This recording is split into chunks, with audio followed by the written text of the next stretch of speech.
कि जब आप अपनी जमीन बेचोगे तो आस पड़ोस में आपको पहले पूछनी पड़ेगी। अगर जो वो नहीं लेते या उनको इंटरेस्ट नहीं होता आपकी जमीन में, तो फिर आप कहीं भी जाकर उसे बेच सकते हो। अब इसमें कौन कौन सी संपत्ति आ जाती है और कौन कौन सी नहीं आती है। आपको घर कहीं ले जा नहीं सकते, आप उठा के कभी घर में कहीं और ले जाओ, या फिर आपका कोई जमीन जिसको आप कहीं नहीं ले सकते, तो वो अचल संपत्ति होती है। सिंपल से प्रोसेस है, इसमें 3 डिमांड की जाती है। हेलो गाइस, तो भाई फिर से एक कॉन्सेप्ट लेकर आ गए जिसका नाम है हक सफ़ा। हक सफ़ा का मतलब अगर जो मैं इजी लैंग्वेज में बताऊं तो हक सफ़ा का मतलब होता है जोड़ना।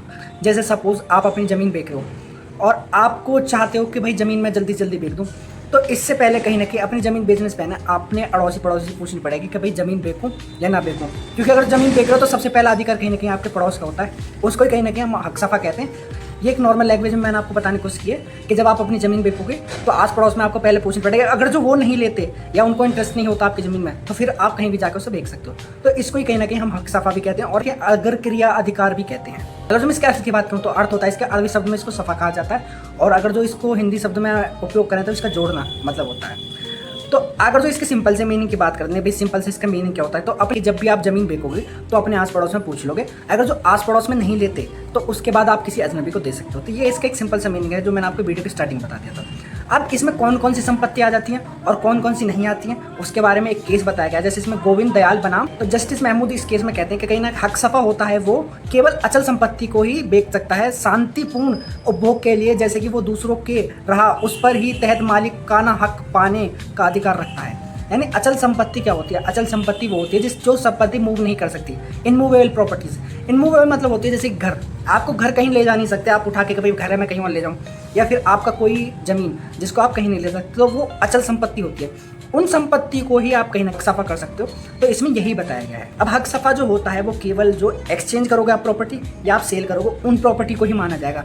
हक सफ़ा ये नहीं कि आप उसको हिजवा या वफ़ में दे दो। हिजवा क्या है? हिजवा हमने पहली वीडियो में बात करी। हिजवा का मतलब होता है दान करना। मुसलमानों में जब दान किया जाता है तो उसको कहीं ना कहीं हिजवा कहते हैं, और जो वफ़ होता है वो कहीं ना कहीं अपनी प्रॉपर्टी को किसी रिलीजियस पर्पज़ के लिए दिया जाता है, तो वो भी एक वफ़ होता है। तो इन चीज़ों में केवल प्रॉपर्टी को एक्सचेंज और सेल्स के लिए ही उपयोग किया जाता है, उसको ही हम हक सफ़ा कह सकते हैं। हम वफ़ और हिजवा को हक सफ़ा नहीं कह सकते। अब जिसमें अगला पॉइंट बताया गया कि वो बताया गया कि हक सफ़ा कौन कर सकता है। तो इसमें सबसे पहले बताया गया सफ़ा ए शरीफ, संपत्ति से सहशिकारी यानी को शेयर। इसका मतलब कहीं ना कहीं ये होता है कि दो लोगों के बीच कहीं ना कहीं प्रॉपर्टी बटी होती है। सपोज आपका एक भाई हो और एक आप हो, अब आप दोनों में कहीं ना कहीं आपके पिता ने प्रॉपर्टी बांट दी है। अगर जो आप ऐसा करते हो कि एक प्रॉपर्टी को बेचने जाते हो, तो ये नहीं कि आप अकेले इस प्रॉपर्टी को बेच सकते हो, आपको कहीं ना कहीं आपके भाई की सहमति की जरूरत भी होगी। तो उसको ही कहीं ना कहीं हम हक सफ़ा कहते हैं। और ये कॉन्सेप्ट कहीं ना कहीं मुसलमानों में होता है कि हिंदुओं में केवल इसमें पूछा नहीं जाता कि हिंदुओं में डायरेक्ट आप बेच सकते हो, पर मुसलमानों में अगर जो बेचना है तो सबसे पहले अपने रिश्तेदारों से, अपने आस पड़ोस में इन चीज़ों से पूछना होगा। अगर जो वो प्रॉपर्टी नहीं लेते फिर आप कहीं भी बेच सकते हो। तो इसका मतलब सिंपल सा ये होता है। दूसरा इसमें होता है सफ़ाए खलील, जो कि सुख अधिकार का प्रयोग किया जाता है, सुख अधिकार का प्रयोग किया जाता है। इसका मतलब ये है कि इसको इजिमेटेट कहते हैं, इजिमेटेड राइट कहते हैं, इसका प्रयोग किया जाता है।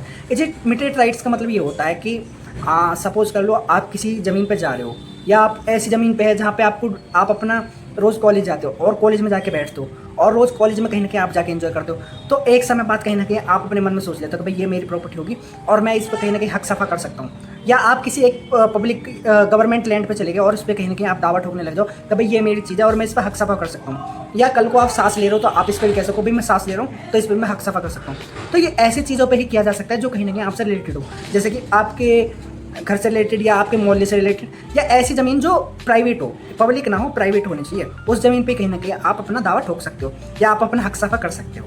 तो इसको ये कहा जा सकता है। तीसरा इसमें होता है सफ़ाई जार। सफ़ाई जार क्या होता है? मिलते हुए अचल संपत्ति का स्वामी। इसका मतलब ये होता है कि आज सपोज आपके पड़ोस में एक घर है और दूसरा आपके इधर है और तीसरा आपका है, तो इन जिनसे आपकी प्रॉपर्टी कहीं ना कहीं मिल रही है तो वो भी कहीं ना कहीं आप पर हक सफ़ा का दावा ठोक सकते हैं। हक सफ़ा का मतलब ये है कि अगर जो आप ज़मीन बेचते हो तो सबसे पहले लेने का अधिकार कहीं ना कहीं उनका होता है। अब इसमें एक चीज़ बताई गई कि पड़ोस की संपत्ति का दावा कर सकता है सफ़ा का।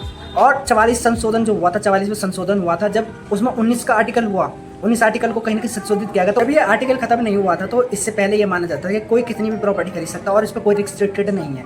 पर जब ये आर्टिकल हटा तो ये अनकॉन्स्टिट्यूशनल हो गया, जिसके बाद कहीं ना कहीं ज़मीन भी कहीं ना कहीं आप एक हिसाब से खरीद सको, एक हिसाब के बाद नहीं खरीद सकते।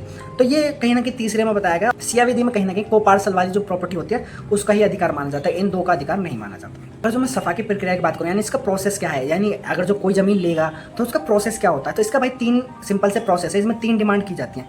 डिमांड क्यों कह रहा हूँ यूँ मैं आपको बताऊँगा, क्योंकि जब मैं इसका एक्सप्लेन करूँगा तो आपको समझ में आएगा डिमांड क्या होता है। तलब ए मुवासित यानी तत्काल मांग, इसमें क्या होता है कि अगर जो हम इसे हिंदी में ट्रांसलेट करते हैं, इसका मतलब होता है उछाल की मांग। यानी विक्रेता जब प्रॉपर्टी बेचता है तो तुरंत उसकी मांग कर सकता है, ये व्यक्ति जो पड़ोसी होता है वो तुरंत उस प्रॉपर्टी की मांग कर सकता है, या तो उसको लेटर देकर या उसको बोल के, तो दोनों तरह से उसकी मांग कर सकता है। अगर जो इसके बाद भी वो प्रॉपर्टी ओनर उसको प्रॉपर्टी नहीं देता तो उसके पास दूसरा डिमांड आ जाती है, वो दूसरी तरह से डिमांड कर सकता है। अब दूसरी डिमांड क्या है? तलब ई इशहाद।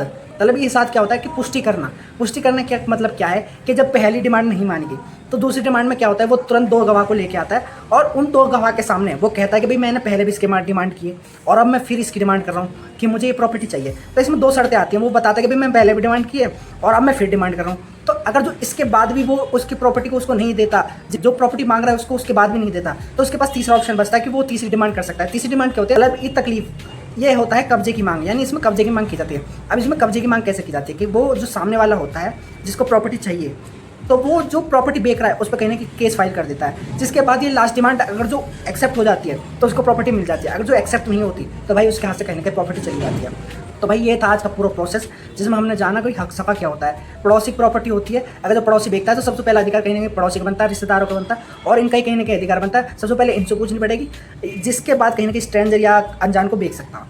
तो भाई इस वीडियो के साथ ही कहीं ना कहीं हमारे ये प्लेलिस्ट खत्म हो जावे और मुस्लिम लॉ में हमारी सारी वीडियो कवर हो चुकी हैं। अगर जो आपको वीडियो देखनी है तो भाई कमेंट में जाकर मैंने प्लेलिस्ट दी है जिस पर आप जाके सारी वीडियो देख सकते हो। और भाई अगर जो मैं बात करूँ तो भाई मैंने हर प्रोसेस आपको ईजी वे में समझाने का प्रयास किया है।